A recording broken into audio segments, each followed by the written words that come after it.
Clearly, 3D printing is something that is going to impact construction massively in the future.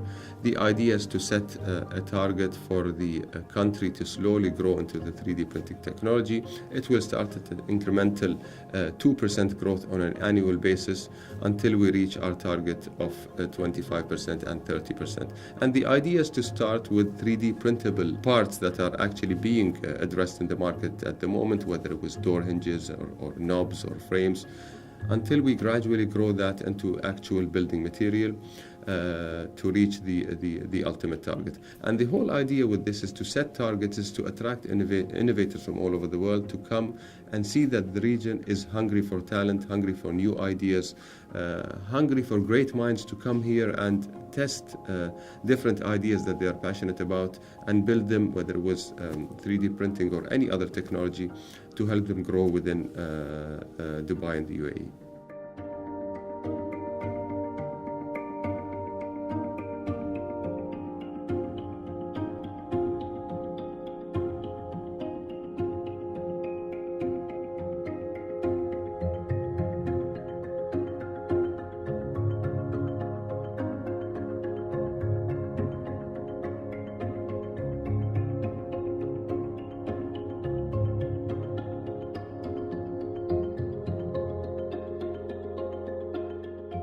The most important thing to have a future-ready city is really have the mindset of a futurist, a mindset of someone that is willing to take risk, a mindset of someone that's really creating of the country as a lab for the world. And that's simply the mindset of our leaders. They're accepting the risk, they're accepting innovations, and they're embracing different people from all over the world to really come and test new ideas in Dubai and the UAE.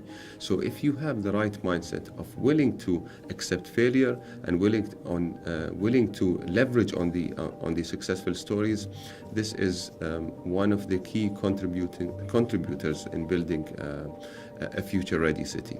Our continuous 10x thinking and drive to be forward-looking will also continue, which means that by 2030 we will have plans to think of 2040 and 2050 and 2060 and beyond to ensure that we're always a future-ready city planning for the future.